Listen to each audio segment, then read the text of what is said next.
इस वक्त जो तस्वीरें हम आपको स्क्रीन पर दिखा रहे हैं वो तस्वीरें हैं सम्राट चौधरी की। जी हाँ, सीएम सम्राट चौधरी अब दिल्ली से निकल चुके हैं पटना के लिए। पटना में क्या कुछ होने वाला है हम उसकी पूरी जानकारी आपको दे रहे हैं, लेकिन उससे पहले नमस्कार, इन्फॉर्मेशन देख रहे हैं आप और मैं हूं सानिया आपके साथ। सीएम सम्राट चौधरी दिल्ली पहुंचे थे और उन्होंने कई बड़े बड़े नेताओं से मुलाकात की। अमित शाह से मुलाकात की, जेपी नड्डा से मुलाकात की, नितिन नबीन से मुलाकात की, चिराग पासवान से भी मुलाकात की, निर्मला सीतारमन से मुलाकात की। इसके अलावा लाल कृष्ण आडवाणी, सभी बड़े बड़े नेता जो हैं उन सभी से उन्होंने मुलाकात की।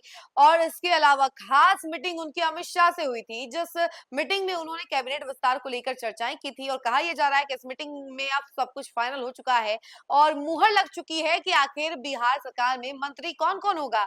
अभी तक सम्राट चौधरी और दोनों डिप्टी सीएम मिलकर सरकार चला रहे थे।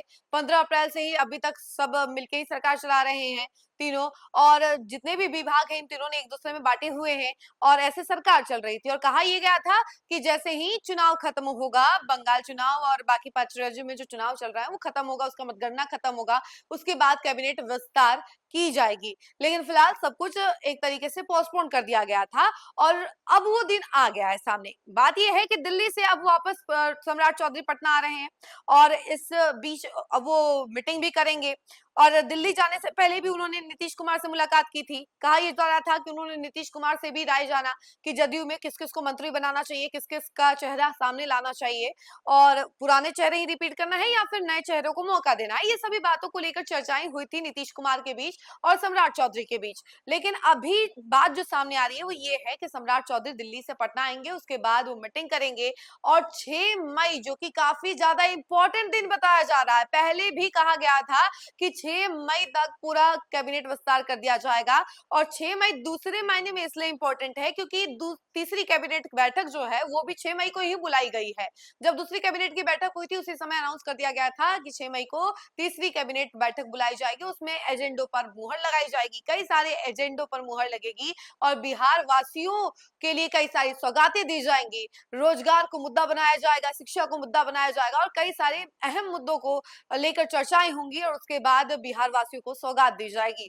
इसी कड़ी में अब देखिए कि 6 मई का इंतजार सभी लोग कर रहे हैं और सम्राट चौधरी की जो तस्वीरें हैं दिल्ली से निकलने की वो हम आपको स्क्रीन पर लगातार दिखा रहे हैं। तो इससे पीछे आपको बता दें कि सम्राट चौधरी जैसे ही पटना आएंगे उसके बाद वो पहले सीएम हाउस जाएंगे, उसके बाद कई बड़े नेताओं से उनकी मुलाकात भी हो सकती है और जैसा सूत्र हमें बताते हैं उसके बाद वो कैबिनेट विस्तार को लेकर भी बाकी सहयोगी दलों से बातचीत करेंगे। उपेंद्र कुशवाहा के मामले में थोड़ा सा अभी पेंच अटका हुआ नजर आ रहा है क्योंकि दीपक कुमार को आगे बढ़ाने की बात है कि दीपक कुमार को मंत्री बनाया जाए या फिर नहीं बनाया जाए।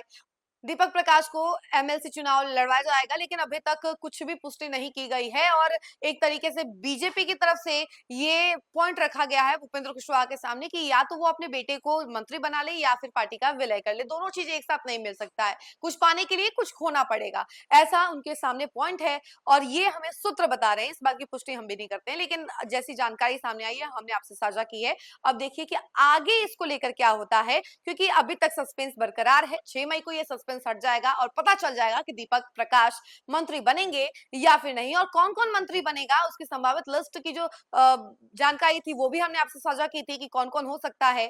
और बीजेपी जो है अपने पुराने चेहरों को रिपीट करेगी, लेकिन हाँ 3% ऐसे चेहरे होंगे जो सम्राट चौधरी के पसंद के होंगे और कई सारे नए चेहरों को मौका भी दिया जाएगा बीजेपी में, लेकिन हाँ 70% चेहरे पुराने रहेंगे।